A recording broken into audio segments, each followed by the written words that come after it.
Good morning and welcome to Breakfast Central. We apologize for starting slightly behind schedule, but from here, it's going to be a smooth flow. Welcome back to work. For those who have been on holiday, from the weekend, it was quite a very long weekend for a number of you. But we hope that you have a good day at work today. For the next 2 hours, we're looking at some of the biggest stories in the country. I am Olive, MOD. And I am Osaogi Ogbawan. Yes, welcome back to work. And of course, thank you very much for joining us this Tuesday morning on Breakfast Central. Remember to be a part of the conversation. If you are joining us via YouTube, please leave a comment on any of the conversations that we're having. We'll be happy to read them, maybe during the show or after the show. This morning, there's a lot that, of course, we will be bringing, to the table this morning. The petrol scarcity seems to be fading, but of course, the conversations continue across the country on what's going on with the NNPC and the Dangote Refinery. And these are some of the things that we're going to be talking about today. Also x-raying the flooding situation in parts of Nigeria, northern Nigeria to be precise. How much has changed between the flood situation of 2023 and what we're currently experiencing in 2024. What new steps were taken, what adjustments were made with budgeting and with preparations for the flooding in 2024. It's a thing that I, would always try to point out, that if we do not see any changes between the time of a disaster in 2022 and the preparation of the government for the next year, that is not a serious government. And so we will be x-raying, these things as we go on with the program this morning with a focus on Edo State and of course, other places. Olive? Right. So many areas that we're going to be looking at much later today as well. We're talking about reports by the National Bureau of Statistics about the inflation rate and how there's been a drop to 32.15%. Nigerians are doubting the statistics. And of course, the reason why they will be doubting the statistics and what the numbers are saying is because people are not being able to marry what the numbers are saying to the current reality. How much is a bag of rice? How much is, potato, yam? These things that typically maybe there should be like a trickle-down effect of these reports. But Nigerians don't seem to be able to relate to what these numbers are saying. But I'll be sharing what the numbers are much later when we look at what Nigerians are saying, as well as sharing the reactions of Nigerians. But drop from where to where? So yeah, those are the things. You know what? Drop from so 33 to 32? Year on year, it was 37. As at this time, August 2023, it was 37.52%. And now it's 32.15%. So month on month, there's been an improvement of 2.22%. Right, so it was 33.40% in July, and in August it's 32.15%. So it's like, okay, we're making slight progress. There's 2.2% progress within the past 1 month. So it's growth or a decline in the past 2 months consecutively, the first time that this is happening in the year 2024. And I can see that bland, morose look on your face. But that's also the reaction I saw. There are those who said, oh, great.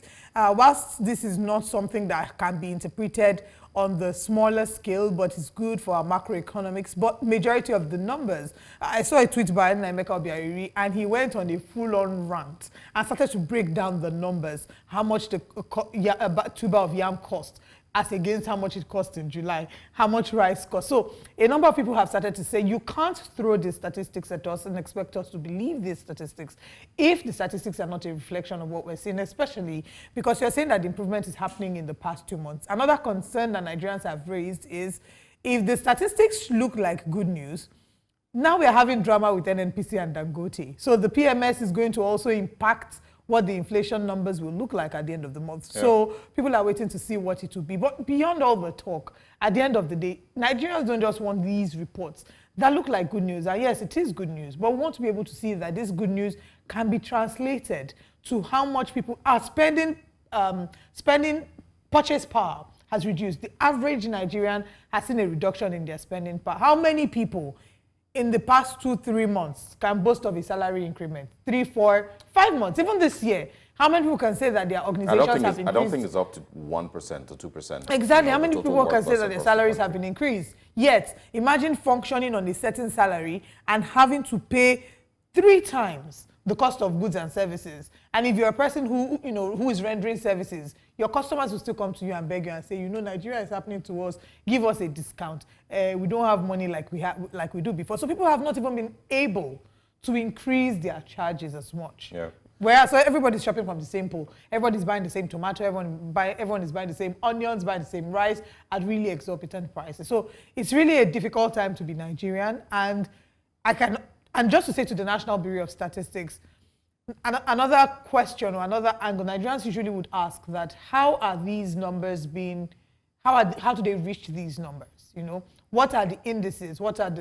How do they collate the people or, you know, the numbers basically that put together this report? Yeah. Those are some of the questions that people are asking, and I think the reasons are not far-fetched. I mean, the NBS will do its job. You know, it's okay that Nigerians will criticize, you know, the job that the NBS does. I mean, that's only normal. Nobody also has to, you know, believe it, you know, hook, line, and sinker, because of course the reality on ground might not necessarily be the same thing. But, you know, initially I asked, what is the difference that we're talking about, you know, that we're celebrating here, from 33 to 32?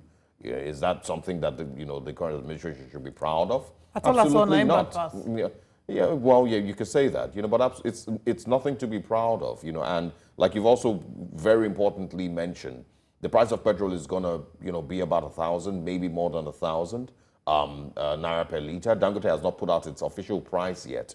While we wait for that, we expect, you know, that it's going to also bring more shocks and also affect, you know, the inflation rates across the country. Inflation, food inflation, you know, has been about 40%, you know, so that one is, you know, is also something that not many people are focusing on. And these are NBS statistics. There's other analysts that have put out their own statistics that show that our inflation is way more than 40% or way more than 33%, you know, that the NBS is putting out or sharing. It is only the NBS statistics that I mean, it's the official, you know, one that, you know, you can lean towards in Nigeria. I get that. I'm just saying, you know, and that's the reason that many people would say that in our reality, when we go to the market, when we go to shop for goods and services, we're not seeing 33% inflation. We're seeing way more than that.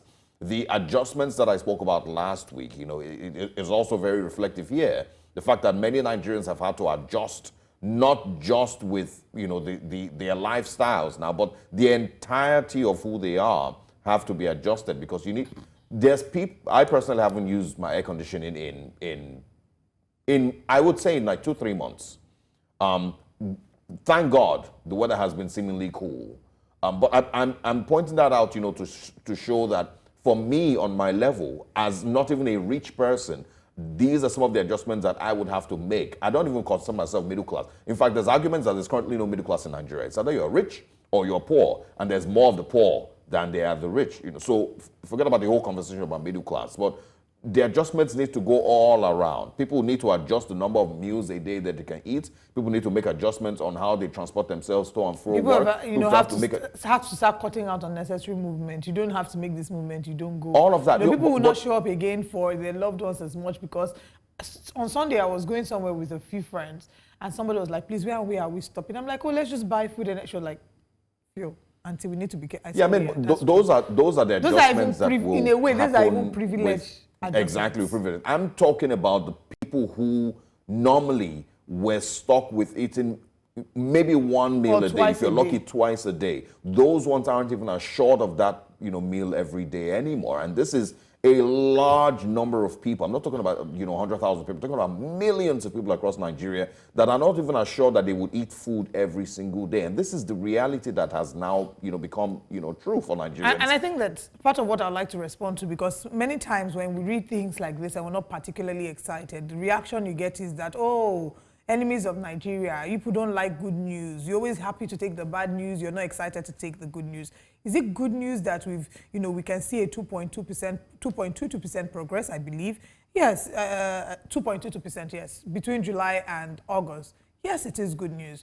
But I'm sure that we can all understand why Nigerians are a bit skeptical, not a bit, very skeptical, because beyond the numbers, the average Nigerian just wants to ask, how does this translate into my ability to feed, transport, provide healthcare for my family members, and live a decent, they're not even asking for a comfortable life, a decent life.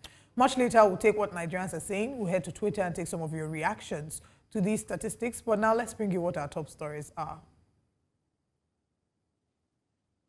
Kebbi inaugurates committee to tackle impending flood crisis. There's been predictions by NIMET, and we'll look into what these predictions are saying. Still continuing the conversation about petrol, IPMAN criticizes NNPCL over high prices for Dangote petrol.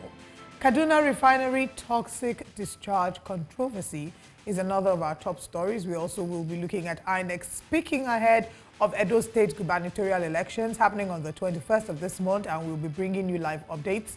The newspaper front pages will be reviewed with our guests and with you when we open the phone lines. And now let's bring you breakfast headlines.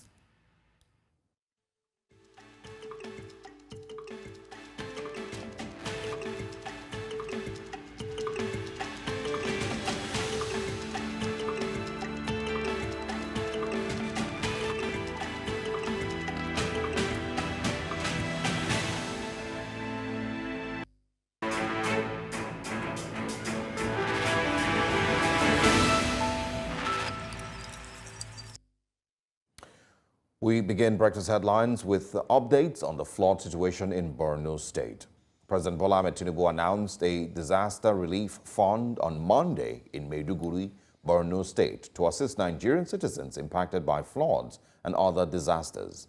President Tinubu announced this at the Borno Government House when he visited the state to sympathize with the government and people over the recent flooding from the Alo Dam.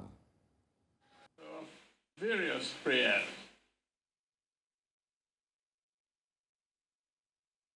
This is one disaster that we must pay attention to. We will help Borno State.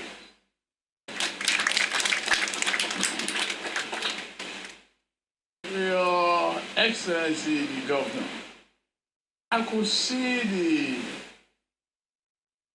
commitment and love shown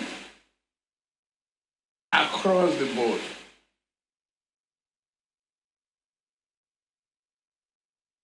The governor of Bauchi is here. He's of a different party. And this is what is expected of Nigeria. And now to security matters, bandits attacked a church service in the Bakimpa Maro community of Kajuru local government area of Kaduna State, leaving 3 people feared dead and 30 others reportedly kidnapped on Monday. Although the police authorities were yet to comment, the former chairman of Kajuru local government area, Kafra Akaino, confirmed the incident, noting that the assailants who arrived in large numbers around 10 a.m. local time targeted both an Ekwa church and a Catholic church. Among those abducted is Bernard Gajera, a pastor from one of the churches. And now to politics. The Edo governorship election is heating up with allegations of rigging plots and voter intimidation. The ruling People's Democratic Party has accused the All Progressive Congress, APC, of planning to rig the election in polling units near Senator Adams Oshomola's hometown. The PDP claims that APC agents are producing mask and police uniforms to disguise as thugs and disrupt voting process. The APC denies these allegations, calling them horrific hallucinations and accusing the PDP of trying to distract from their own shortcomings. And in the meantime, the governor of Edo State, Godwin Obaseki, has commended the Inspector General of Police for committing to support the peace process and ensuring a level playing field for all candidates in the state's September 21st gubernatorial election. Briefing journalists after the meeting, Governor Obaseki also commended the efforts and preparations of INEC to guarantee a credible election. The caucus of the party made sure that we've covered all grounds. And the leaders of our party have assured me that they are all heading back home now, to hoping that when the courts resume tomorrow, all those people who have been detained in Abuja all these weeks will be released. If they are granted bail and they are allowed to come back home to their families to participate in the democratic process, then we'll consider signing the peace accord. We wish to state that the PDP is ready in Edo State. Votes. We believe that we are one. We believe that nobody will come and hurt his or her brother or sister at the polling unit. And we think that together we will make the right choice and Edo will be better for it. Now, away from politics, the Independent Petroleum Marketers Association of Nigeria, IPMAN, has raised concerns over the pricing of petrol from the Dangote Refinery, urging the Nigerian National Petroleum Company Limited to ensure that it is not sold at a higher price than imported fuel. IPMAN argues that such a disparity would be counterproductive to the nation's drive for energy self-sufficiency and could negatively impact consumers and marketers alike. Now, away from Nigeria, the United States military announced the completion of its withdrawal from Niger after coup leaders in the African country demanded that its troops depart. The United States had more than 1,000 troops in Niger as part of anti-jihadist missions in several Sahel nations of West Africa, including a major drone base near Agadez. But Niger's military leaders scrapped a military cooperation deal with Washington after seizing power in the 2023 coup. And that's all on Breakfast Headlines at this hour. We'll be back, of course, later on with more news stories. But let's go back to Breakfast Central. I am Osaogie Ogbawa. Welcome back. Members of the Kapam community in Kaduna State have expressed displeasure over the failure of the Kaduna Refinery and Petrol Chemical Company to compensate victims affected by the discharge of toxic waste into their community. Some members of the community spoke to New Central Television in Kaduna, stating that the toxic chemicals destroyed farmlands, killed several livestock, and causing untold hardship for residents. Emmanuel Bagudu was there and now reports. Community members concluding their monthly meeting over the issue of the toxic waste recently discharged by the Kaduna Refinery and Petrochemical Company in the community. Many members of the community say that the wait for compensation is taking too long, as residents are already losing their patience.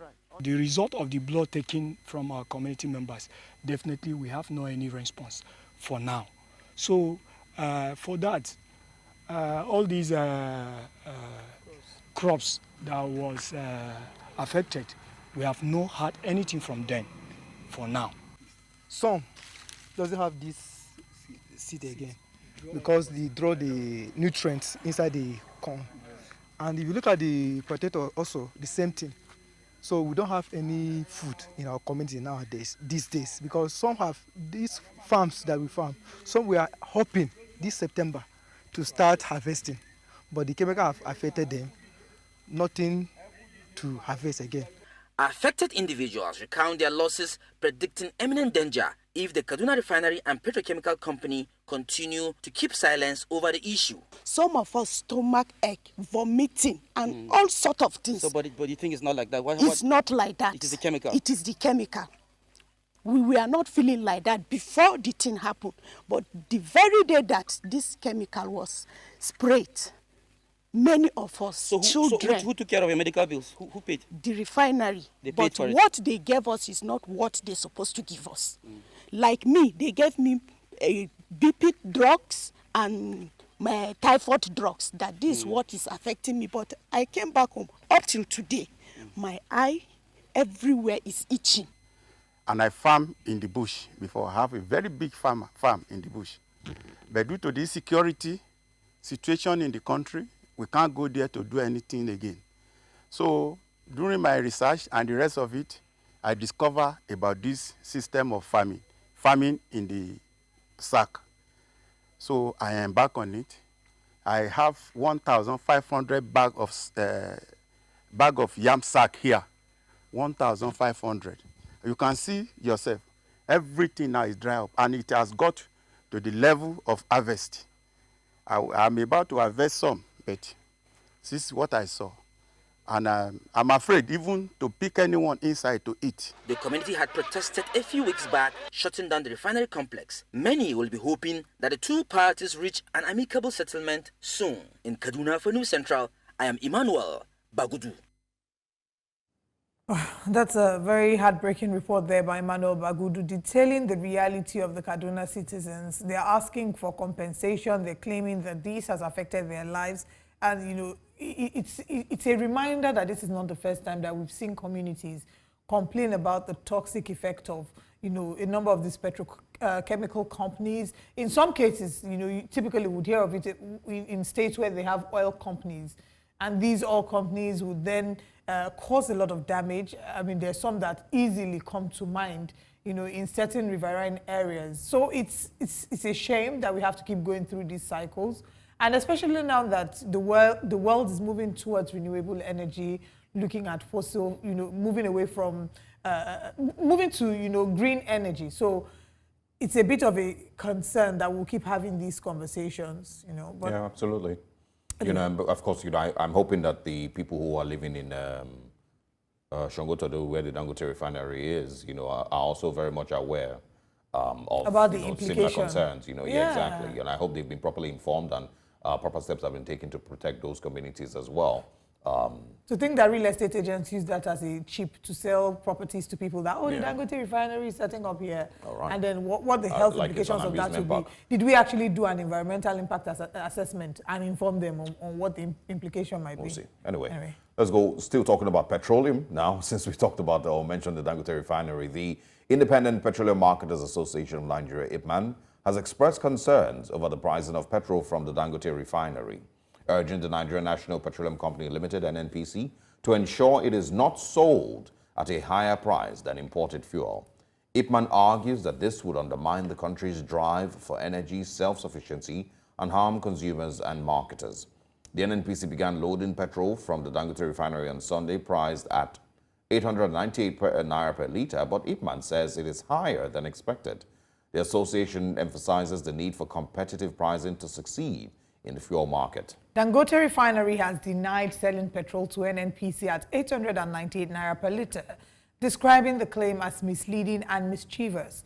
NNPC insists on the price and has released a breakdown of pricing at its filling stations going forward. We're joined this morning by Public Relations Officer of the Independent Petroleum Marketers of Association of Nigeria, IPMAN, Ukadike Chinedu. Good morning, Mr. Ukadike. Thank you for joining us. Yeah, good morning. It seems like we're on a merry-go-round when it Nigeria. comes to this conversation about petrol, and I don't know how long we're going to keep going at this before we have some sense of stability. But what is the current position? IPMAN has decried the possibility of Dangote Refinery fuel being more expensive. So give us the current position. Do we have an idea how much it was sold to NNPC and what the current reality is? Well, the transaction between NNPC and Dangote is still obscure. Dangote has refused to, disclose the price they gave to NNPC. NNPC has come up to say that we bought these products from Dangote at 898 naira, and we cannot be able to say at our template, we will have a new template. You also remember that NNPC have adjusted their forms to 895, depending on the place you are buying from. So at this particular junction, there is serious confusion. And Dangote has also come out to say that we cannot be able to sell our premium motor spirits in line with NNPC, what NNPC have done to the public, that it is not possible for us to sell petroleum products at that rate. So the transaction is obscure, and up till now, Dangote has not come up to say this is how much to have sold to NNPCL. So the problem now is I don't know who is fooling who, but I also believe that this thing has to do with policy, government policy. Government is trying as much as possible to ensure that the price of petroleum products do not drive the nation into galloping inflation. And that is why they are trying to be able to manage the position of things. Also remember that Dangote is a limited liability company. He has right to be able to sell to whoever he wants to sell and at the price they want to sell. Government cannot regulate their price. But I have been issued that Dangote, in a statement by their spokesperson, said that the federal government is going to determine their price. And the federal government in turn said, no, we're not.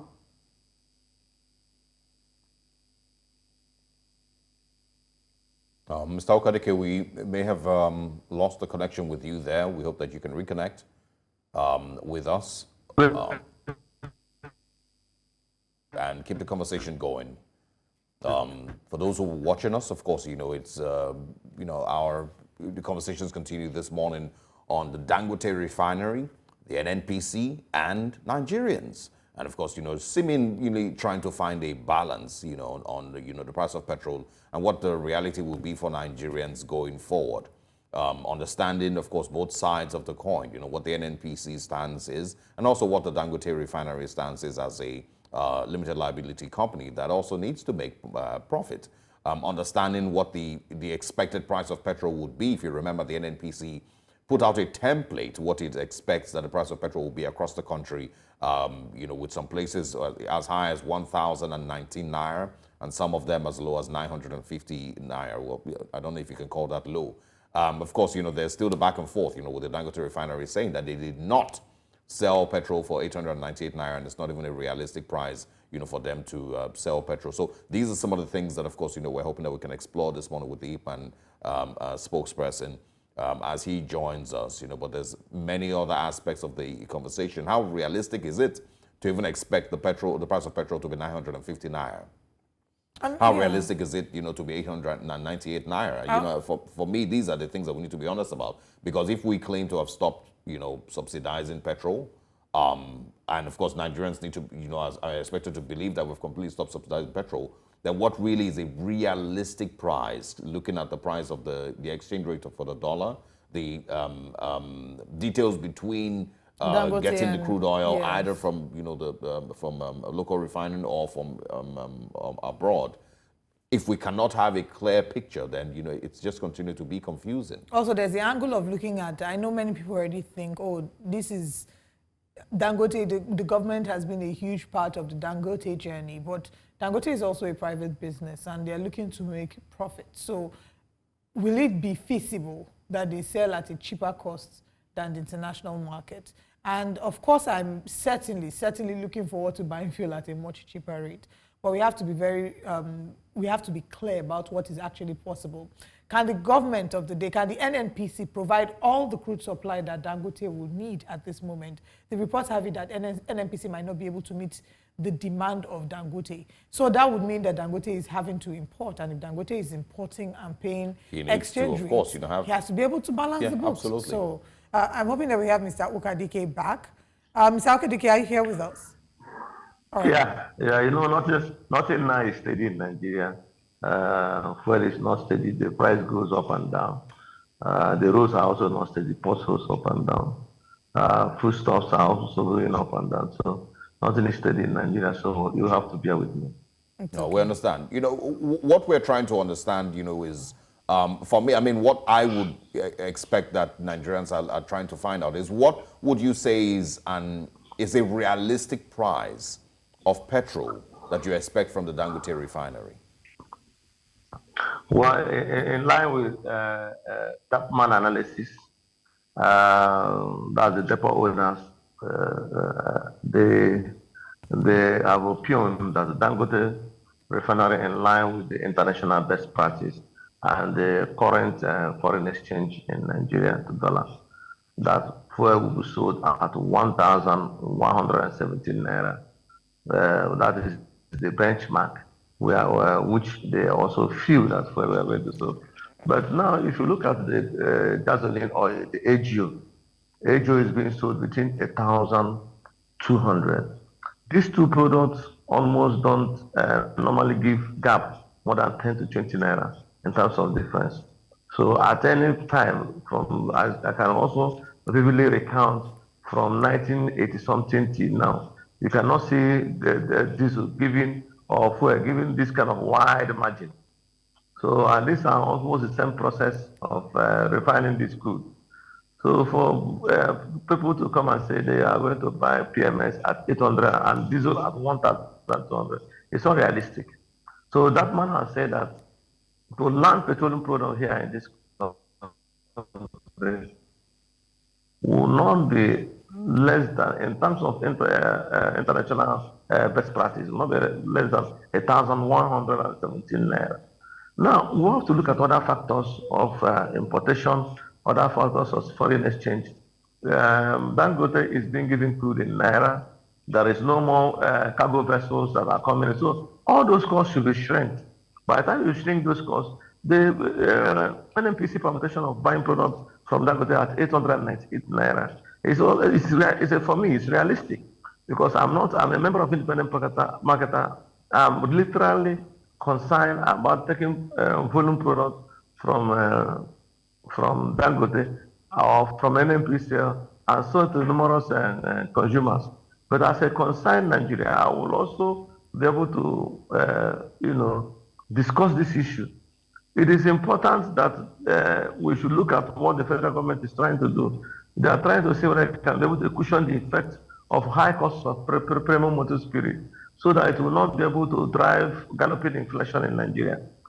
So, but what Tapman have said, and they are the best practice in the world, VML should be sold within 1,117 naira. Now, if you look at our neighboring countries, there is no way PMS is sold less than 1,600. Some neighboring countries in this in West Africa, it's been like that. Benin Republic is being sold around 2,000 something. And if you now compare our dollar rate with what is happening in the United States, premium, because they have two types of fuel. They have needed and unneeded, which is premium. The other one is super.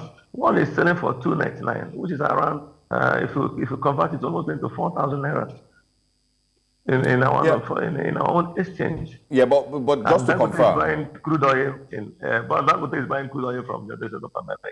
Yeah, just to confirm, what you're talking about now is a situation where the Dangote Refinery is purchasing crude oil in US dollars. If he's going to be buying it in Naira, that hasn't kicked off yet. That should be starting in October. September.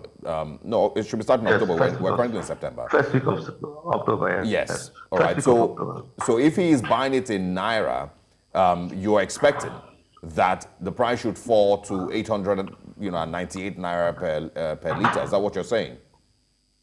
Yes, and that was what the NNPC looked at, before they start setting their price, and also saying in their press statement that they are buying this product from Dangote at 898. But that contrary information that was coming from Dangote, that is not correct. We have not yet seen or see the publication of Dangote, how much they sold to NNPC. And NNPC have also said that anybody who has contrary information should challenge them. So affirmatively, I believe the NNPC. All right. So how soon do you see that we're going to have all of this, a clearer picture as to what exactly is going on between the Dangote Refinery and NNPC? There were projections that the lifting of petrol wasn't going to be able to happen on the 15th of September, but it did happen. So are we expecting that this will be clarified maybe in another 1 week or by the end of the month? Well, business transaction, when it starts early or when it starts early, there's always hiccups, there's always ups and downs, negotiation, discussion, operational challenges, managerial challenges, lack of communication, and all the rest of them. You said, it's a very brand new refinery. The management, I don't know whether they are new or they are experienced, NNPC to, engaging in this kind of transaction, it also has to do with a lot of experience too. It also has to do with a lot of back and front. And at the end of the day, before you know it, they will be able to stabilize.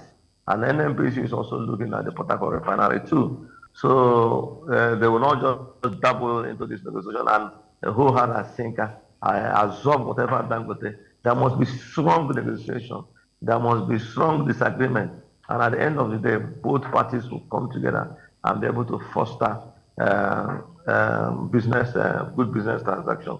NNPCL is doing well. For me, they are really doing well. Dangote too, as a business entrepreneur who want to maximize profit, $20 billion. $20 billion. It's something somebody have to see how we can be able to recover it as quickly as possible. But NNPCL and the federal government, they are not losing sight that they are dealing with Nigerians, that whatever decisions they will take today or policy they take today will be able to reflect to the economic stance of Nigeria and be able to affect the Nigerian current inflation status. All right. I mean, what we're going to hope on now, at least for the way it stands, is that the NNPC does follow through with its commitments to start, of course, to sell crude to the Dangote Refinery from the 1st of October in Naira. And then we can see if there's going to be any adjustment in price, and if maybe we would hang around the 898 Naira per liter we're talking about. there's claims, or there's people who have said that the NNPC doesn't even have crude to give meet the Dangote demand. Refinery, and that's why Dangote will continue to import crude, which of course means that we will continue to, or we should expect that the price of petrol would be above 1,000 naira per liter, looking at the dollar exchange rate, and of course the landing price of petrol eventually after refining. So fingers crossed, at this point. We hope that IPMAN, of course, is going to continue to keep up with the conversations, and we could always have you join us. Thank you very much, Chinedu Ukadike, for joining us. We'll speak with you again. I appreciate. Thank you. Just trying to provide some clarity. As it stands, there is a lot of confusion with regards to the price of petrol, the pricing of petrol across Nigeria, and who's responsible for all of this. Remember, the PIA states that there should be full deregulation. Nigerians, of course, are still asking if we've gotten there yet, or we're just ignoring that aspect of the PIA, or maybe we're taking baby steps to get to full deregulation and we're just not there yet. Nobody knows.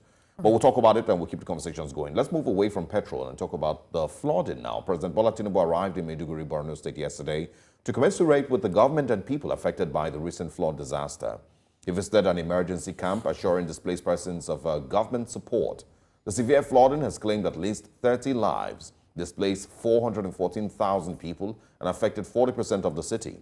The UN Refugee Agency described it as the worst flooding in 30 years. Meanwhile, there are reports of an impending flood in Edo State. The northern state has constituted a 16-member committee to mitigate the effects of an impending flood expected to hit some local government areas.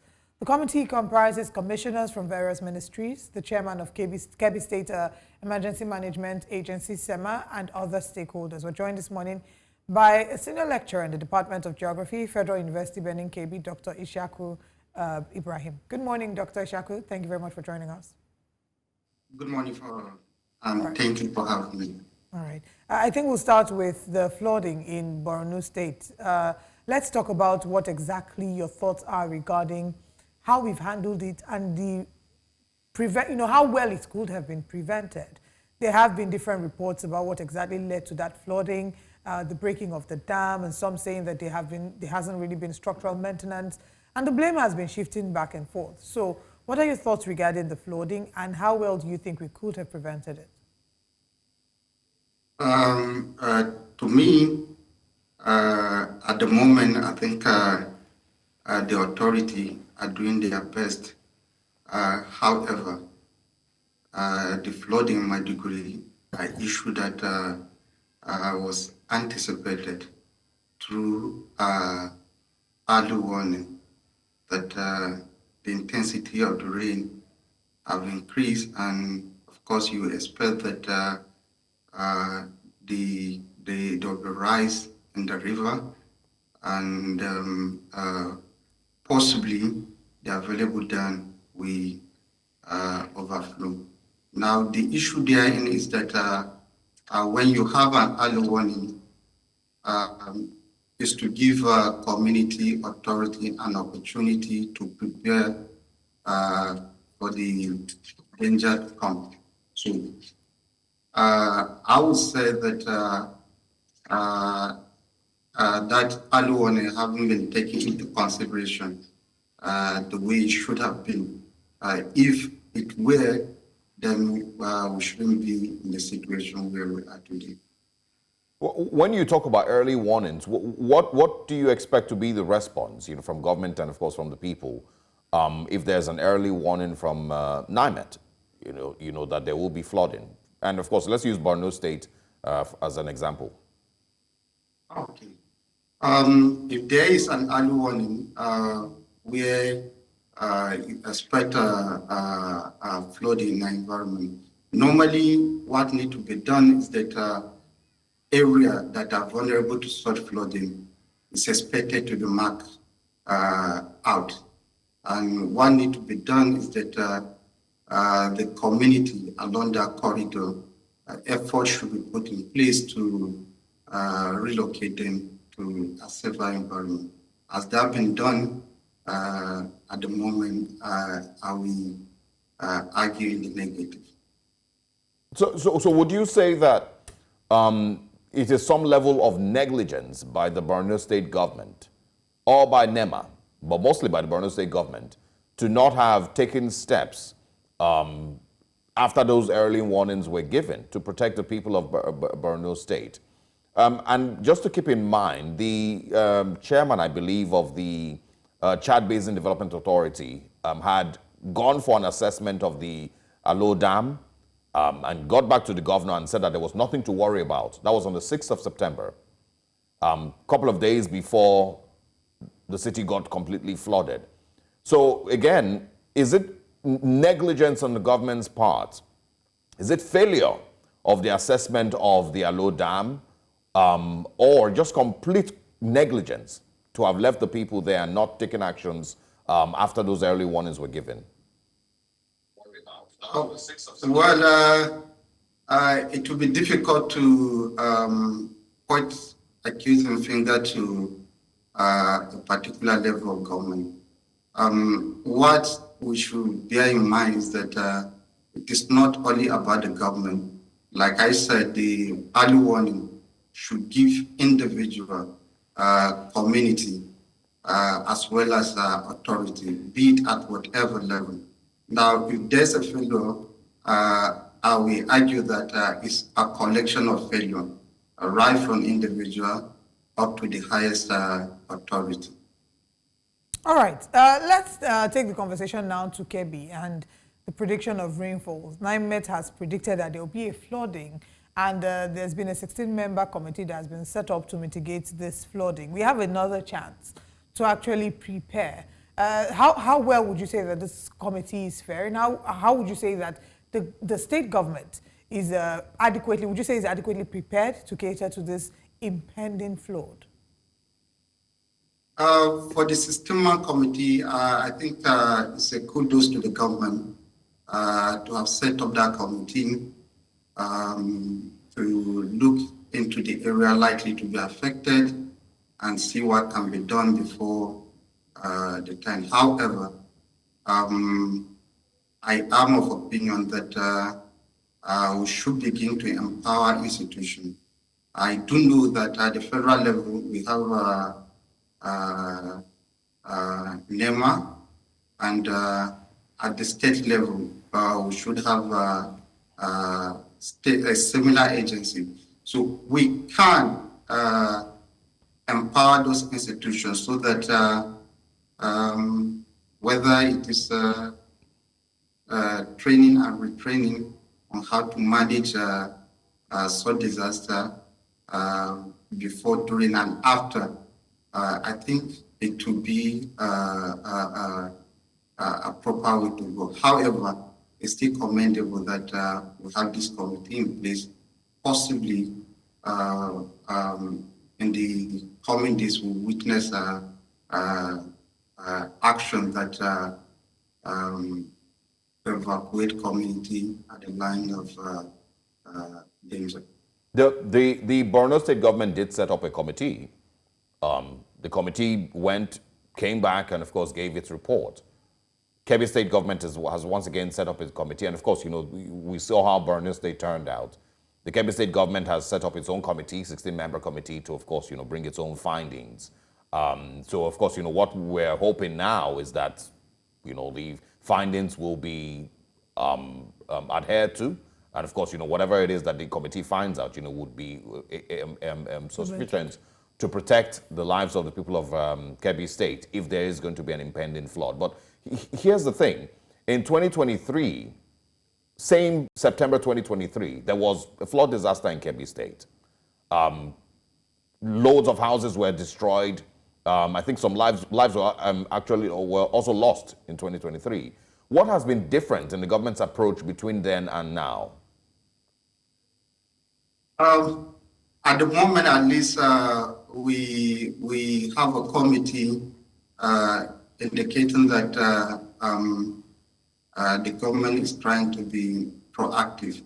But before now, normally, what we experience are always after flood management, and that shouldn't be the case. The management should start right from the pre-flooding, during the flooding, and also after the flooding. So I think having this committee in place before the impending flood would kind of give a deviation from the past where you wait until the flood happened before you constituted a committee to see how they can provide a lifeline for the people. Yeah. Yeah, I do want us to look at why exactly we keep going through these cycles. Earlier in the year, sometime in, I think it was in June, we had flooding in Abuja. We've seen that there are some states that are flood-prone states in the past few years. Why is it that we keep waiting till when there is an announcement by NIMET, and then we set up a committee and we go over these cycles again? And in many cases, the flooding will still happen, and we'll find out that we're still inadequately prepared. Why do we keep waiting for these cycles? What factors need to be put in place to ensure that we don't go through this cycle, rinse, repeat every year, same time, or, you know, just basically a rinse and repeat situation that we've seen in Nigeria? What factors do we need to put into consideration to ensure that in 2025, we're not going to be talking about this same flooding and setting up another 60-member committee to ensure that the flood doesn't happen and that people aren't killed and that crops aren't destroyed, whereas in 2024, chances are that it may have happened, you know, in the same way? Yes. To answer your first question, because it's a loaded question. The issue is this: we now have NIMET that give early warning, but the utility of those weather information is another issue. How do we pass the information down to the local level? Is it the responsibility of the local government? Is it National Orientation Agency? Is it the NAMA itself or the State Emergency Management Agency? Whose responsibility is it? So how do we get those information down to the local level? How do we sensitize the people about the coming of the danger? That is one. Number two, how can we avoid this? I think somehow there's just no one-way direction. It's a combination of effort. Like in urban environment, it could be an engineering solution. But basically, when you're talking about local community, like in the case of KB here, those areas that are liable to flooding need to be marked, and effort should be made to evacuate the people in those environments. Because as it is, right from 2012, what we have had across Nigeria has been an annual event of flooding. So authority concerned need to be at their best at this moment and in the moment to come, that everything that needed to be done to get these people out of the danger environment should be done, and this should begin now. All right. I'm guessing, you know, we're just going to have to be positive about this, you know, because, you know, from the way you've explained it, you know, it doesn't seem like a lot has actually been done. You know, we're going to wait for the committee to bring its findings to the government in Kebbi State and hope that they take action, you know, where necessary. I saw a report, you know, that said that, you know, between the flood of 2022 and 2023, there was no change in the budget for Kebbi State to allocate for, of course, you know, more fund preparation, erosion mitigation, you know, gutters, whatever, drainage systems, whatever it is that would be necessary to, of course, you know, assist the state in 2023. Not much was changed in the budget. And so I don't know if there's been any change for the 2024 budget after the flood in 2023. I'm not expecting that there has been. But do you have any information on that? Did the 2024 budget for Kebbi State have more to mitigate against flooding? No, I'm not too sure about 2024 budget, but what I'm sure about is the infrastructure, particularly at the metropolis. there have been a lot of engineering work, particularly drainages across the state metropolis. And one can boldly say that Kebbi State as a capital is not impossible, but it will be rare to experience flooding. However, the challenge therein is that when you evacuate water at the center or at the capital or at the city, the question then is, what happened to that water? Where does it go? So now that brings us to the dam communities that are along the river. What happened to them? So one can say that in planning, although we are witnessing changes in the capital, but one can say in planning, we need to be holistic.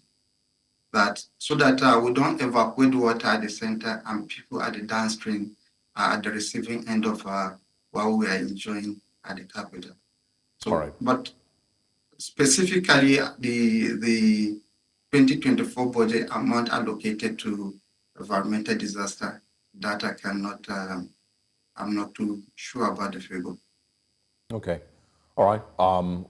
Time will tell, and of course, we wish the people of Kebbi State the very best. We hope that the government takes whatever steps is necessary to protect them, from any impending flood disasters that may arise. Dr. Ishaku Ibrahim, thank you very much for joining us. Look forward to speaking with you again. Thank you for having me. All right. And we keep the conversations going this morning, and our hearts, of course, and prayers go out to those affected by the flooding in Maiduguri in Borno State. The president, of course, was there yesterday to condole with those persons. But, it's just a reminder from, myself that the questions must continue to be asked. If it was negligence on the government's part to protect the people of Borno State from that flood, if those lives that have currently been lost, can, of course, would have been protected or saved if the government had taken actions that were necessary. If somebody had made a false assessment of the Alo Dam and given it to the governor, which, of course, stopped the government from taking action. Or if, of course, those who should have rehabilitated the dam all this while failed in their responsibilities. These questions must be asked. And when lives cannot just be lost like that in Nigeria and we just move on, and simply just apologize and condole with the victims and move on. Persons must be made to be accountable for these things. But, we'll continue to see how it goes. Let's take you through a recap of some of the things we've spoken about in the past hour and also let you know what's coming next. Kebbi inaugurates committee to tackle flood. We just concluded that conversation. We're hoping that the committee does what it needs to do to adequately prepare for the impending flood. IPMAN questions NNPCL's high prices for Dangote petrol. Ukadike joined us on that conversation. Kaduna Refinery toxic discharge controversy. Emmanuel Bagudu brought us that report. But that's not all. Let's share with you what's coming up next on Breakfast Central. Coming up next, Edo REC won't be removed, says INEC. And also the newspaper front pages this morning. We'll be sharing with you the major stories making headlines across Nigeria and also what Nigerians are saying.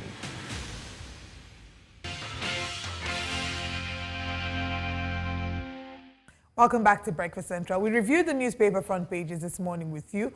Also have you join us when we open the phone line so you can share your thoughts on any of the stories that we're taking. We'll be starting off with the Vanguard newspaper. On the front page of the Vanguard newspaper, the big story, Dangote petrol, Nigerians to pay 950 naira per litre according to NNPCL. Pump price now in Lagos is 950, Abuja 992, Borno 1,019. It's bad enough that they have to deal with flood. Now they're still going to have to pay the most for petrol. NNPC completes lifting 16.5 million litres. We have not taken delivery of refineries petrol, says depot owners. Consumers should expect 1,200 naira per litre, says marketers. Sector requires increased transparency, says IPMAN. 75 die in Kaduna accidents and Zamfara boat mishap. Not again. Flooding. Tinubu announces disaster relief fund. Idel Malud, fix Nigeria before it's too late, Khan tells leaders. Food prices, others ease pressure on August inflation rate of 32.15%. Are we serious? Okonjo-Iweala to 6th second term as WTO DG, and Sports Minister commends young talents at National Youth Games. So that's all we have on the Vanguard. Let's head over to the Guardian. All right, the Guardian newspapers comes up next. It says their concerns as fuel price hike, weak naira, dampen inflation outlook. You know, of course, I think we started the show with this one this morning. The celebration about, you know, inflation down to 32.15% means absolutely nothing to Nigerians if they have to buy petrol at 1,000 naira. Food prices, rice is currently 95,000 naira for a bag of rice. Shocking, unbelievable, mind-blowing. Many other words can be used to describe that. Beans is 230,000 naira for a bag. Once again, shocking, unbelievable, mind-blowing, and many other words to describe that. Mostly because as at 2014, 2013, these things were nothing more than 10,000 naira. In fact, 7,000 naira to 10,000 naira. Yam is 6,000 naira per, I was going to say per liter, per tuber of yam. Gari is currently 56,000 naira. Pepper is 100,000 naira. Bread is 1,800. Fake Maiduguri flood victims, relief operations at IDP camps. It's mostly poverty. Abure's tenure as LP boss expired in June 2024. INEC insists. MPOX, no plan to impose travel restrictions on Africans, says United States. We can also find here, gunmen kill 5 in fresh attack on Plateau community. Review inevitable, says Lagos State government as parents kick against 300% hike in model colleges boarding fees. Just one more because of time. OB, MRA lament harassment and erosion of democratic ideals. Those are the major stories on The Guardian. And the final paper is this day newspaper. Big story there. Tinubu reschedules U.S. trip to visit Borno Maiduguri. Pledges help for Borno. Wow. Oil marketer says it makes no sense for NNPC to sell locally sourced petrol higher than imported fuel. National oil firm makes adjustment to breakdown of prices from Dangote Refinery. Moderation in food prices, inflation eases inflation to 32.15%. Severe in Bauchi, KB, Jigawa, others. WTO chief, 6th second term, that's Okonjo-Iweala, just to quickly mention that. But that's all that we have. Let's begin to review the paper, starting off with the Vanguard newspaper and a big story about Dangote petrol. Nigerians to pay 950 naira per litre. Marketers have warned, you know, that we should have 1,200 naira per litre. We're joined this morning by the publisher of the niche newspaper, Ikechukwu Amechi. Good morning. Thank you for joining us. Good morning, Olive. How much fuel did you buy before coming to work? Coming today. I mean, what do you make of all this chaos, it will seem, between the Dangote Refinery, NNPC, oil marketers, and the innocent Nigerians that have to suffer for this? Yeah, well, it was obvious, you know, when Nigerians were shouting all over the place, Dangote Refinery will bring down the prices of petrol, PMS. It didn't make sense because I knew it was not going to. Don't forget, the cement that Dangote almost produces alone in this country is not cheap. It does not come cheap. The truth of the matter is that they are not telling us the truth. What is going on in the petroleum industry. The forth and back between NNPC and Dangote Refinery over the months. Don't forget where we started from. A subsidiary of NNPC saying that Dangote Refinery was only about 40% NMDPRA, yes. Completed. Barely 3-4 months ago, told us that even the diesel that Dangote was producing then was inferior. All of a sudden, we've been able to complete, in quotes, the Dangote Refinery, the 60% that was remaining. We've completed it in less than 3 months. And now we have a quality of petrol that is compared with what we have. They call it Euro 5 or Euro 4, yeah. The best quality. How did that miracle happen overnight? Nigeria is a chosen. So it means that the NNPC, ab initio, was not telling Nigerians the truth. So What was the fight all about? Now, they said it is in a free market economy. You have the right to buy wherever you desire. All of a sudden, NNPC is the sole off-taker of PMOS from Dangote. Now, how does that make sense? And now, you say you have deregulated the industry, the downstream petroleum industry, and now you are fixing price. The last hike we had, which was last month or even early this month, NNPC said now they were going to sell petrol in Lagos at 889 naira. Now, the Dangote Refinery that everybody has been looking up to and saying, look, when Dangote comes on stream, we're going to have cheaper fuel. It's now selling at 950 naira. Price, again, fixed solely by NNPC. And it's selling at over 1,000 naira in Maiduguri. Dangote Refinery issued a statement saying that NNPC lied. Curiously, that statement did not tell us what price, at what price they sold to NNPC. So there is, I think people are playing games. Unfortunately, the masses are the walls for all these games that are being played. Ultimately, like independent marketers are saying, we are heading to 1,200 naira a liter of fuel, if not more. Yeah. You just also mentioned, you started by saying that, Nigerians were saying that the Dangote Refinery would give us, cheaper petrol. But I think it was mostly the Buhari administration, when they were, of course, creating a lot of attention towards the Dangote Refinery, like it was one of the biggest achievements of the Buhari administration. They, of course, had President Buhari come and cut the ribbon. The official ribbon cut. And launch, completely ignoring the fact that they had promised the Port Harcourt Refinery was going to come alive multiple times in the administration, failed to deliver it, and of course they've gotten out now, and we still don't have a Port Harcourt Refinery. The NNPC still doesn't have any refinery that it can call its own. So it mostly is the Buhari administration that has, that created all the hype to the Dangote Refinery. Well, the Tinubu administration has not done anything different from what I agree with that. Buhari did. But the truth of the matter remains that as long as Dangote Refinery is going to be a monopoly, as long as it remains a monopoly, we can't say it is Uhuru yet. Because at the end of the day, look, are we now saying, because what seems to be going on is that Nigerians seem to have forgotten that we have 4 refineries out there owned by Nigerians, yes, that are not working, and we've been promised many, many times that it will.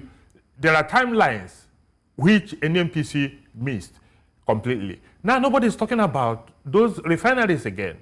Every attention has been on Dangote Refinery. Dangote is saying that the crude it used in producing the PMOS we have now was imported. Yeah.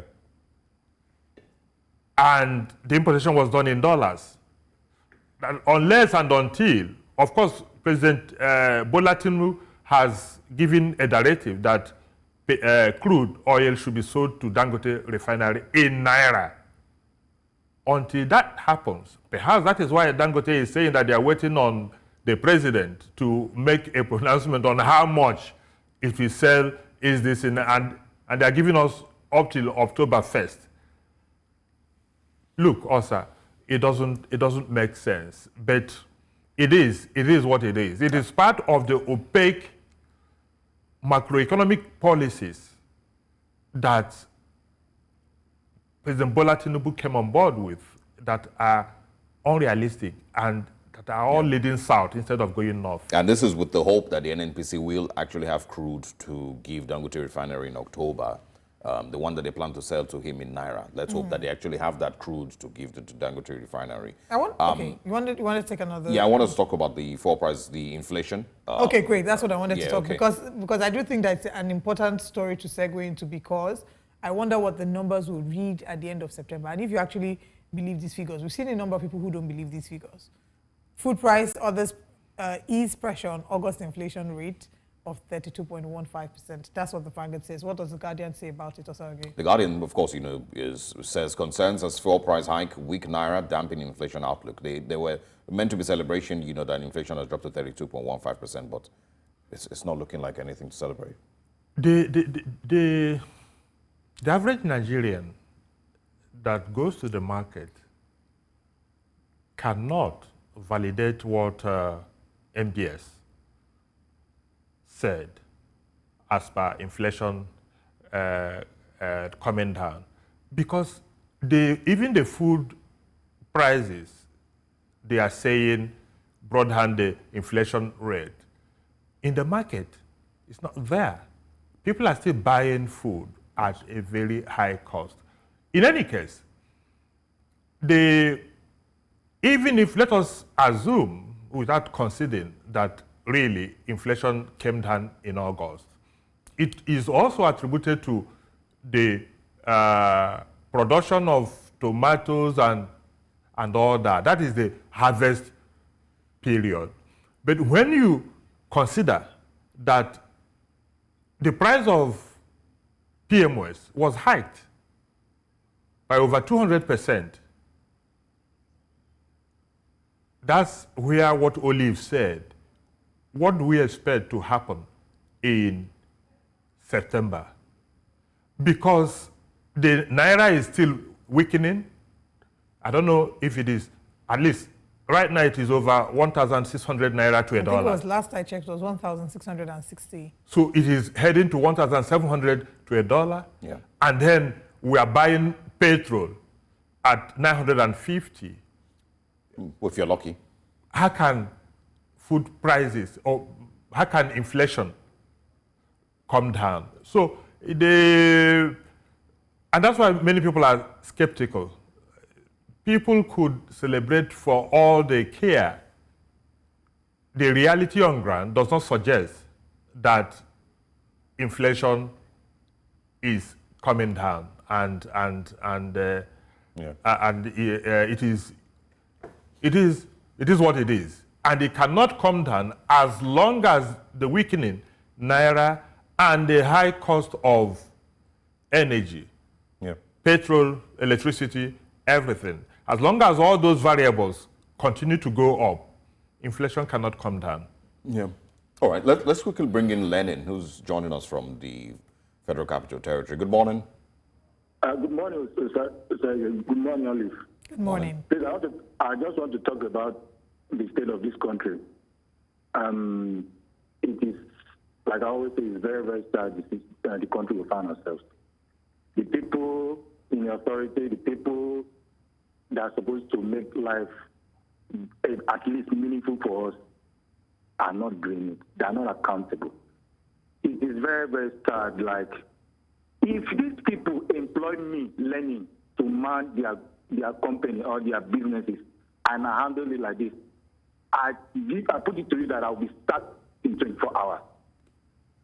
So them playing with us, I don't really know, but it is okay.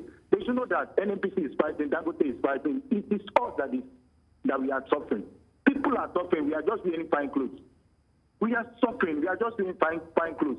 And I probably smile a lot. So when somebody asks you, how are you? The basic thing to say is, I'm fine. People are not fine. People are not fine. People are suffering. These people, if you can see that people are not even talking about how much is dollar again, because we've completely forgotten how much dollar is. We just want petrol. We just want electricity to be cheap. We just want petrol to be cheap, so that people will move around, so that inflation will come down. This thing is very simple. I didn't put hope on Dangote because cement is not even doing anything. So I didn't put hope on him. So that one is a minus for me. I don't even care about Dangote. So they should make Petroleum Refinery okay. Whatever other refinery to be okay. For people to enjoy themselves. We just need the basics. We don't need much. Thank you. All right. Thank you very much, Lennon. I mean, I understand how everyone wants petrol to be cheap. I don't think that is realistic anymore. It is at not. This point. Yeah. It is so not. Forever and ever, this is our reality. It is not. I don't ever see us buying petrol below 900 naira ever again. And like I said earlier, is heading towards 1,000 to 1,500, if not more. Whether it is produced by Dangote or even if all the refineries are working. Even if all the refineries are working. This is the only place where the law of gravity doesn't work. What goes up doesn't really come down. No. It won't come down. This is out of Nigeria exists out of in space, somewhere where gravity is very low. I want us to talk about the situation in Borno. We just got off a conversation with someone from Kebbi State, who of course is expressing his concerns concerning the expected flood. NIMET of course has given out its warnings that covers many states in Northern Nigeria, Bayelsa State and a few other places. Borno State, flood, and the president was there yesterday to visit the governor and of course the people of the state and condole with them. But one thing that I've continued to point out, is the inconsistency with the story in Borno State, which is, was there meant to be action taken to prevent this disaster? Was there steps that the government should have been taking that they were completely negligent in taking to protect the people from, these disasters as well? And of course, at what point does the Borno State government, if any, hold itself to account? But let's quickly speak with Amina. Good morning. Amina from Kaduna. Go ahead, please. Amina, we're struggling with your audio. Can you please speak up? Hello, good morning. Yes, good morning. Please go ahead. Yeah. Thanks for your good work. Thank you very much. Yeah, it's unfortunate that we are in a total mess in Nigeria. There's nothing that is working, and it seems the government have no solution, or rather the government felt the masses can go to hell. And from the look of things, even if the whole refineries are working in Nigeria, I don't think anything good will come out of it. Because from the policies that have been played with the Dangote issue, you can understand that there's nothing, the government does not wish the Nigerians good. You are telling us the economy is improving. What is improving? When you go to a bag of rice, it's now 90,000. There's nothing that is improving. Anytime you go to the market, you see something different. In fact, as long as you go to the market, morning, afternoon, evening, you see changes, and a very negative change. And they come out every day to read kind of economic statistics to us that we don't really understand. The government should wake up and look at the masses. They should have mercy. They should have this empathy for the masses. We are dying. We are dying. Children cannot go to school. And in fact, as at Sunday, I was calculating how much my children would spend going to school, just transportation to school, and I discovered that they will not spend less than 15,000 weekly going to school if I'm not going with my car. I spent 38,000 in 5 days just to buy fuel, just to fuel myself to my house to the office. So you can imagine 38. How much am I earning? This is a government that is ready to just pay 70,000. That is not even, it's nowhere to be found up to this moment.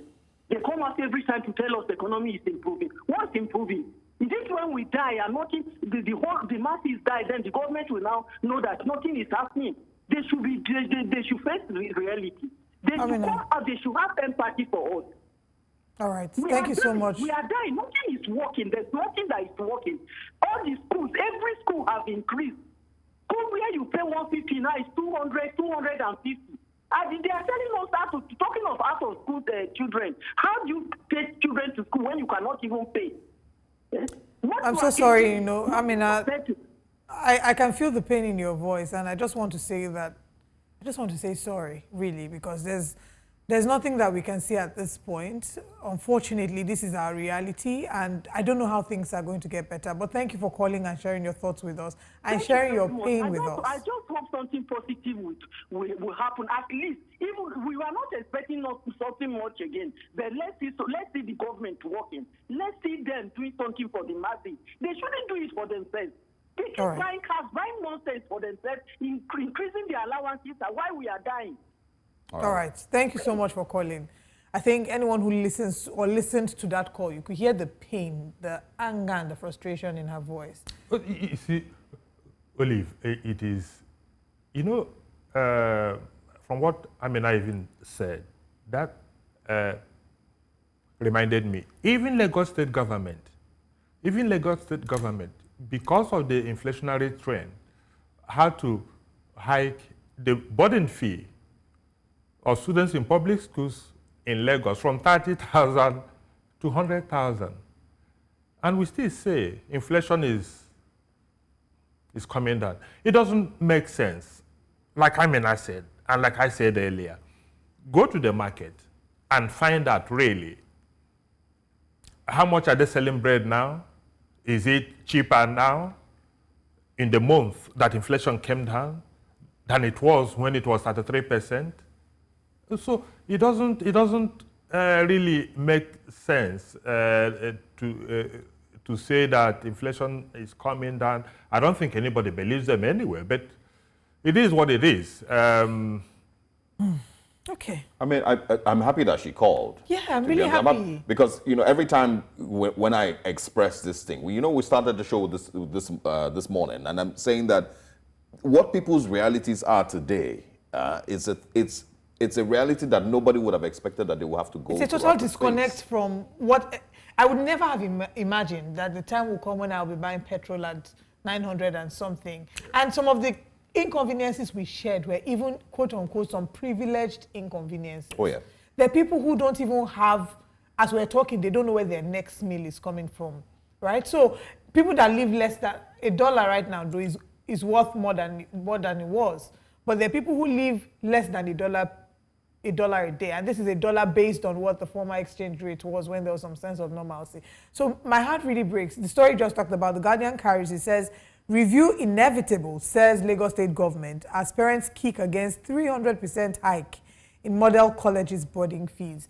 So if a parent is paying 100,000 naira for boarding house fees, minimum wage is 70,000 naira. They have to send this child to school. Let's even imagine they have only one child. They send that one child to school, 100,000 naira school fees. They will, for boarding fees.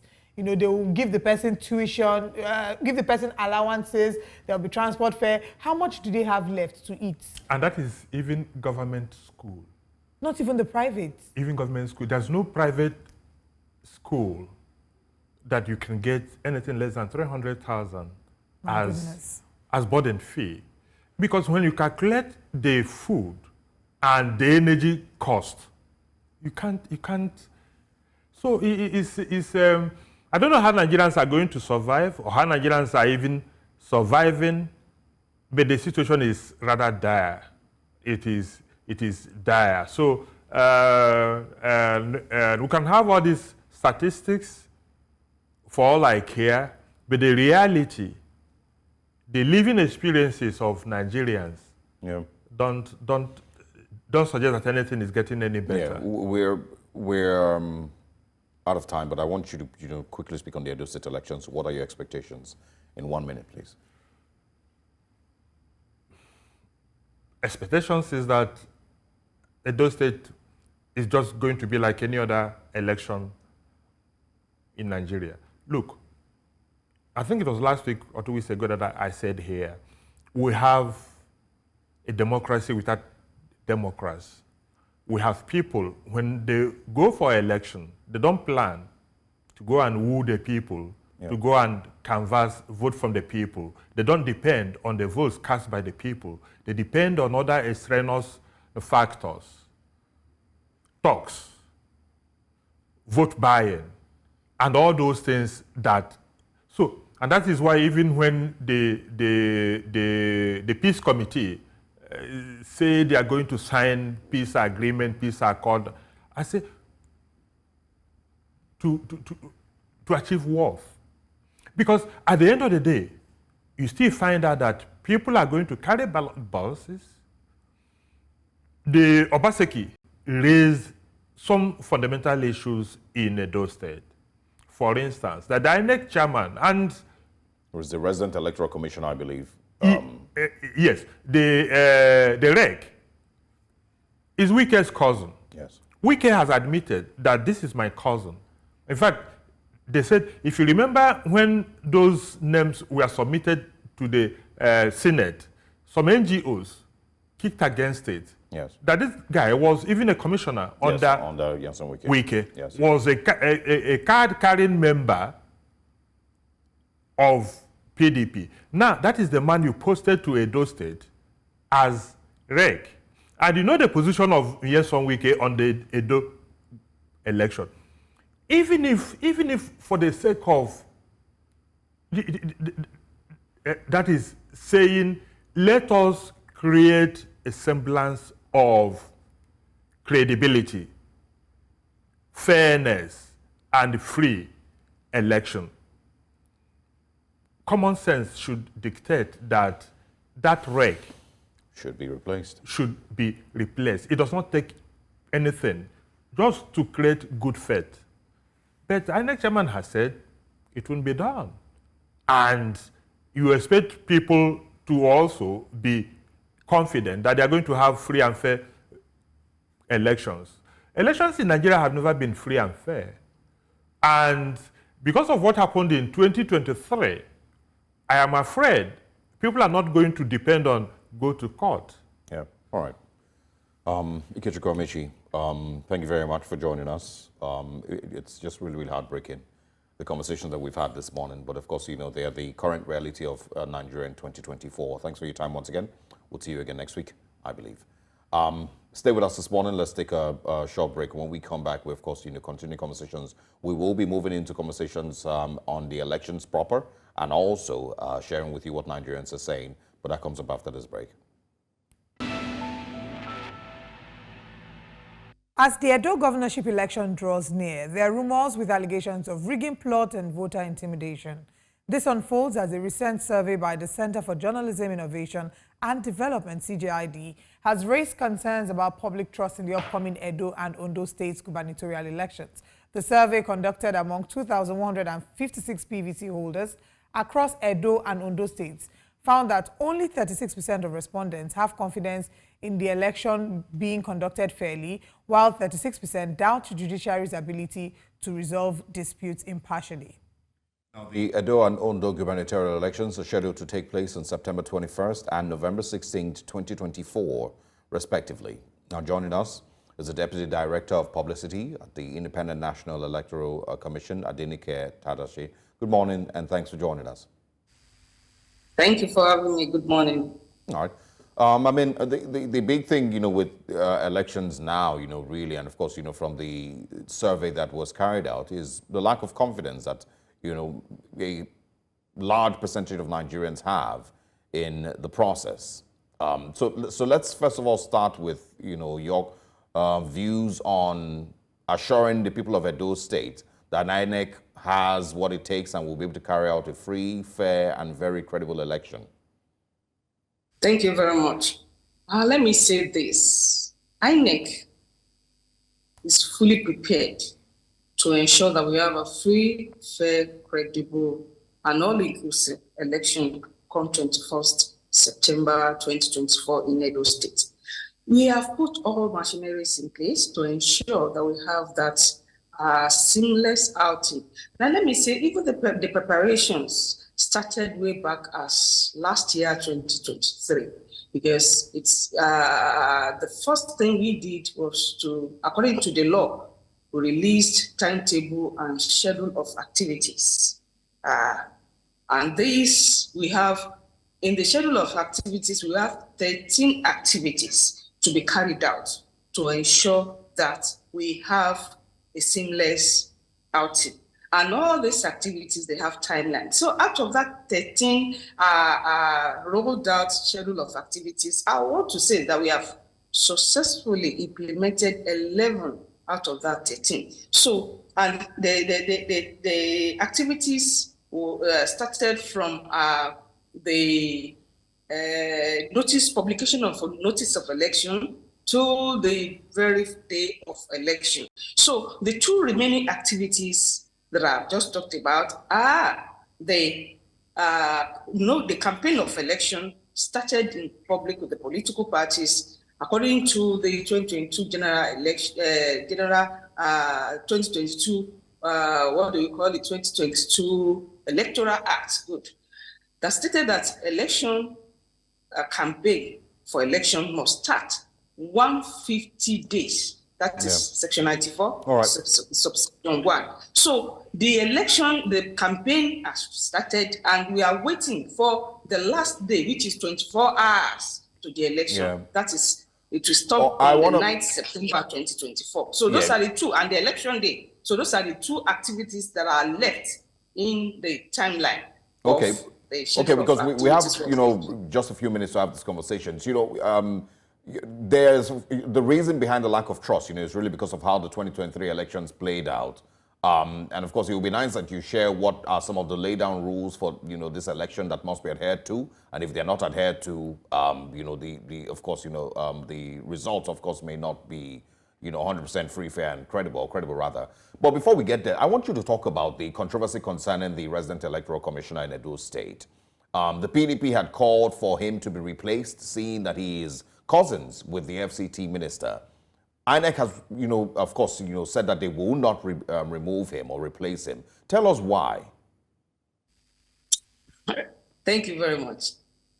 I want to say categorically that I don't have that power to say why INEC would not want to release or relieve him of his primary assignment as the resident electoral commissioner in Edo State. So I don't have that power, and I've not been given that power to talk on that. So it's only the commission that can speak on that. I will not want to go on that issue. Yeah, but you are aware that he is cousins with the FCT minister? Yes, we are aware. That's what I'm saying. But as an INEC staff, I am a staff of the commission, I'm not at the helms of the affair. I am not the chairman of the commission. I am not one of the... so I've not been sent to talk on this. Not until the chairman will come out by himself to talk on it. So for now, I'm sorry, I won't be able to comment We're on hoping that, we can have you speak to the chairman and get some clarity regarding that, because, again, these are conversations that need to be had to restore the trust of the people in INEC. Speaking of trust, whilst you say that INEC has done its due diligence, is checking all the boxes in preparation and will be ready for the elections, the stats that are shown by CGI, the number of them do not believe in the ability of INEC to carry out free and fair elections.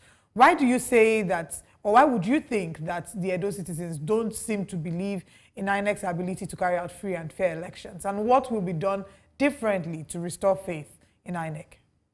Well, thank you very much. I will not want to believe that the people of Edo State do not have confidence in INEC, because we have put all that it takes to ensure that we have a successful outing. And see, when we talk about preparations matters, and the chairman of the commission, the Honorable Chairman Mahmoud Yakub, he has always been engaging the major stakeholders in consultative meetings. Even in Abuja, we engage with the political parties. We engage with the civil society organizations. We engage with the media on quarterly basis. And as we have issues. So, and even as we speak now, just a few days ago, the chairman and members of the commission, they went for readiness assessment exercise in Edo State, and to reassure the citizens, the electorates, and the good people of Edo State that we are out to ensure that we have a credible election. So, and this thing we want to say, even with the collection of the PVCs, people trooped out, because before the collection of the PVCs, we had what we called the continuous voter registration exercise. So if the Edo people do not have confidence in INEC, I don't think they will want to come out to collect their PVCs. Well, so they came out. It wasn't really our statement. It's what we saw by CJID statistics, the reports that they've done, and it said 36% of the respondents. But again, I'm happy to hear that you're saying that citizens are ready and INEC is ready. We want to please get your word because we're out of time. We want to have you for a more extensive conversation where we can look into some of the moves that INEC has made, you know, and allay some of the fears that citizens might have regarding the election. So please, can you give us your word that when we reach out to you before the elections? All right. And hopefully you get clearance by then to speak on some certain other issues. Thank you very much for your time with us this morning. It's okay. Welcome.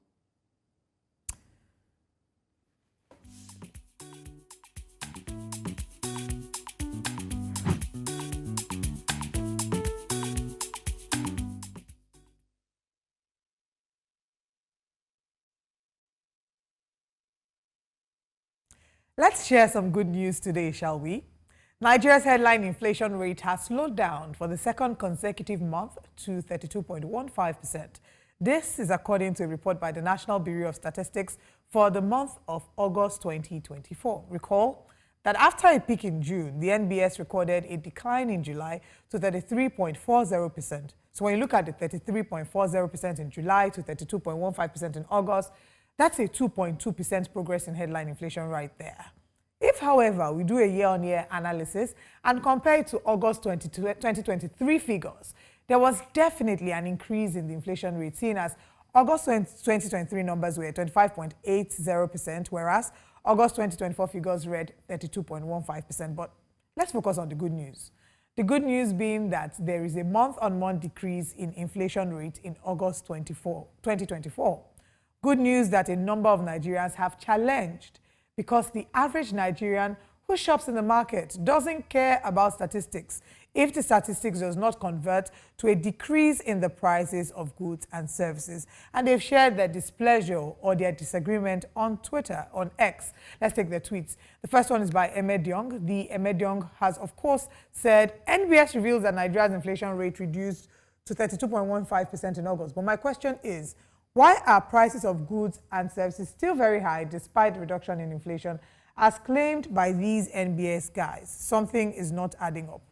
And the next one is by Danladi Musa. Danladi Musa, of course, says, ironically, prices of most items are still on the increase. Some months ago, I bought a carton of spaghetti at 16,800 naira and bought one last week at over 22,000 naira. Same goes for many other items. And these are not the only people. Uchena says, they bring down with ease. Transportation from Abuja to PH is 40K. Bags of rice and gari is still on top. Which indices are the MBC using? Away from that, Wilson Isaiah says, I'm not sure you guys are actually doing any field studies before putting out your data. How can your data be at variance with the reality on the streets? Another concerned citizen says, fuel 1,200 naira and rising, dollar 1,660 and rising, bag of rice 80,000 naira and rising. But inflation is slowing down. MBS Haba, you people should be taking it easy. Another tweet says, see many people saying it still feels like prices of things have doubled. Well, a decline in inflation doesn't mean prices are falling. It just means that they are rising more slowly. Okay, maybe that's an explanation. Okpaluwa says, Nigeria's inflation continues a downward trend from 33.40% in July to 32.15% in August. However, I am curious to see the effect of the new PMS pump price on inflation in September. This one is from Alaji of Nupeland. He says, this success has not reflected in the local markets around. Why? We have demand problem because purchasing power of people is low. We have supply problem because we are not producing abundantly, and importation is expensive, which is supposed to add to supply. Nigeria, problem. And a final tweet from Nefertiti says, transportation, medicine, electricity, Tokumbo, and exchange rate are high. PMS is high. Rents are high. Food is high. Kano and Edo postponed school resumption date indefinitely. Parents can no longer afford tuition, but inflation is coming down. I'm a chosen. NBS, who are you? And that's the final tweet this morning. But just to say to NBS and to the Nigerian government, we're not excited to read bad news. We do not want to celebrate with good news. We want to see, of course, that there's a decrease in inflation, and it's something that we celebrate. But how do you say to a market woman or a Nigerian who is going to the market to buy food at exorbitant prices, to buy a bag of rice at 95,000 naira, to buy beans at 230,000 naira? These are figures by The Guardian. Yam, a tuber of yam at 6,000 naira, gari 56,000 naira, pepper 100,000 naira, a loaf of bread for 1,800. How do we say to parents who have school fees to pay when their boarding house students' school fees has been increased from 30,000 naira to 100,000 naira? How do you say to them that there's been a decrease in inflation by 32.15% and expect them to believe or understand? I hope you see where Nigerians are coming from when they complain about these things. But this is what Nigerians are saying on the subject matter, and we will keep talking more about this in the coming days. We hope to see a decrease that would actually be translated into our everyday living. But that's all that we have this morning on what Nigerians are saying.